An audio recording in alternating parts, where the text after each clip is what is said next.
पहला प्रश्न, जैसा कि आप लोग देख रहे हैं कि यहाँ पर है P by equal two by 3 minus by plus 1, जबकि हमें P0, P1 और P2 ज्ञात करना है। तो यहाँ पर P0 लिखते हैं।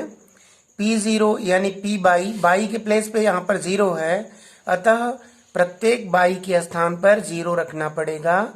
तो हम 0 रख रहे हैं। बाई 0 क्यूब, यहाँ पर -0, यहाँ पर +1।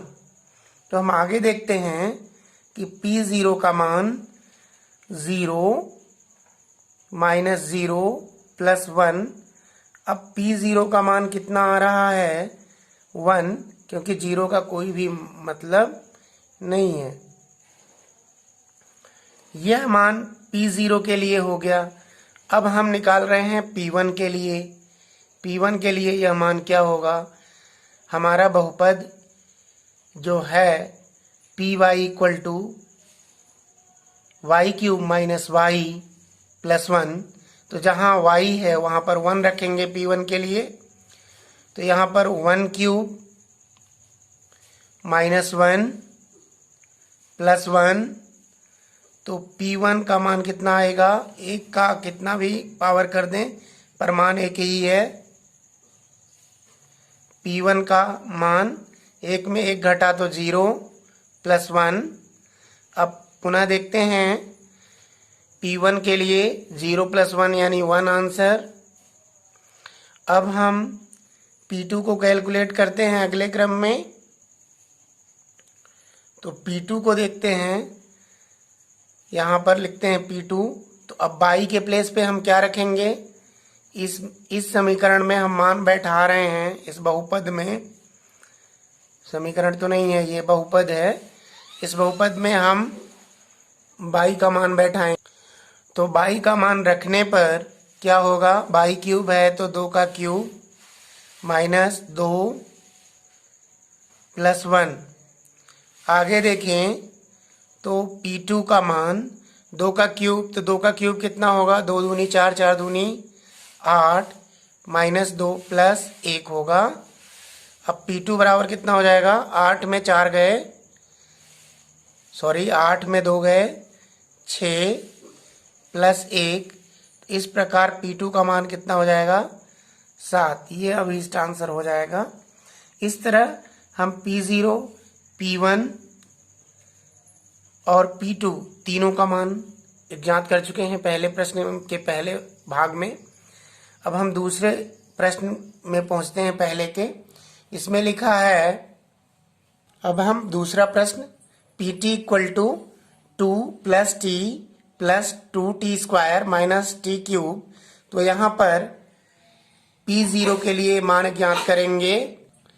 तो P0 के लिए मान P0, तो जहाँ जहाँ पर t है वहाँ वहाँ 0 पुटअप करेंगे, रखेंगे। 2 + 0 इस t के प्लेस पे।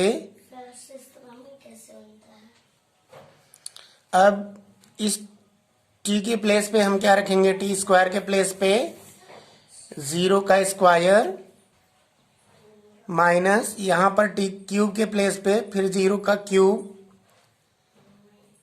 अब हम आगे बढ़ेंगे इसमें P0 के मान में। तो 2 0 0 ही रहेगा। ये 2 का 0 मल्टीप्लाई होने पर ये भी 0 हो जाएगा और ये -0 भी होगा। 0 का कोई भी मतलब आगे नहीं होगा, इसलिए यह मान पूरी तरह से P0 इक्वल टू कितना आ जाएगा? 2। अब हम P1 के लिए सॉल्यूशन करेंगे। P1 का मान कितना होगा? P1 ज्ञात करेंगे। तो जहाँ जहाँ पर t है उन सभी t के स्थान पर हम क्या रखेंगे? 1 रखेंगे। तो ये हो जाएगा 2 + 1 + 2 1² -1 क्यूब। आगे बढ़ेंगे। 2 + 1, 1 का पावर कितना भी हो 1 ही होगा। 2 × 1 = 2 -1 ये P1 का मान निकाल रहे हैं हम। P1 बराबर, ये प्लस वाले आपस में कैलकुलेट हो जाएंगे, प्लस हो जाएंगे, सम हो जाएंगे, जुड़ जाएंगे और -1 घट जाएगा। तो -1 + 1 को हम पहले से ही क्रॉस कर ले, तो 2 और +2 कितना हुआ, 4। ये हो गया P1 का मान। अब हम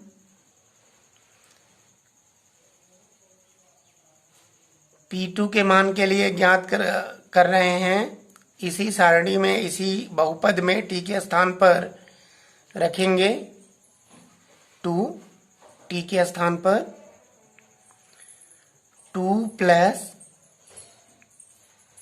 2 + 2, 2 का स्क्वायर माइनस 2 का क्यूब। आगे होगा P2 = 2 + 2 + 2 × 2 × 2 = 4 माइनस 2 × 2 = 4, 4 × 2 = 8। P2 के लिए फिर आगे बढ़ेंगे। 2 और 2 मिलके कितना हो गया, 4, और 2 × 4 = 8 -8।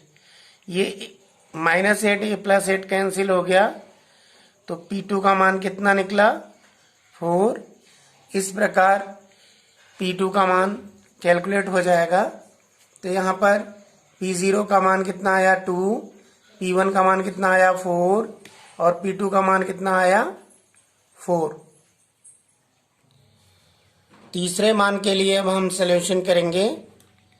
Px = x³ है, तो इसका हल करेंगे। तो क्या निकालना है, पहले P0। तो P0 निकालने के लिए x के स्थान पर हमें 0 रखना पड़ेगा। 0 क्यूब करेंगे, 0 का क्यूब मतलब 0 ही, कोई फर्क नहीं पड़ेगा, मान वही आएगा। आ गया 0। अब यहाँ पर P1 को कैलकुलेट करते हैं, तो x³ के प्लेस पे क्या आएगा, x³ का मान।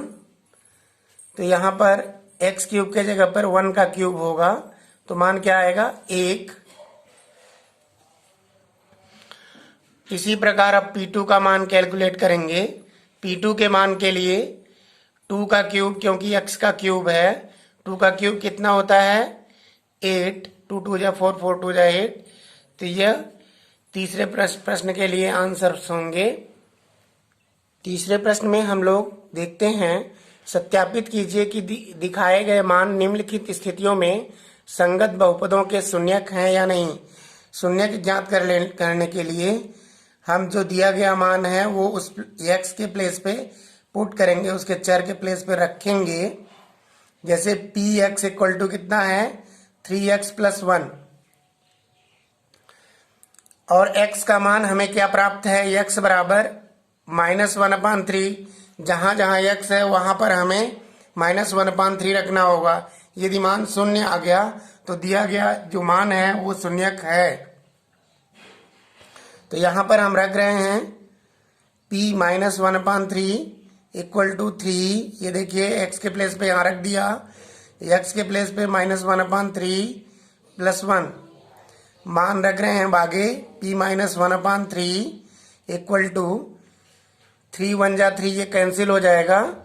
तो क्या आएगा, -1, 1 × 1 = 1, -1 + 1 implies that 1/3 बराबर -1 में 1 माइनस हो जाएगा, तो कितना हो जाएगा, 0। चूंकि x के स्थान पर x बराबर -1/3 रखने पर बहुपद का मान 0 हो जाता है। अतः Px = 3x + 1 के लिए x बराबर -1/3 शून्यक है। इस प्रकार आप प्रश्न क्रमांक 3 को हल कर सकते हैं और अभ्यास करें। हल करके आगे इसका सलूशन बताया जाएगा।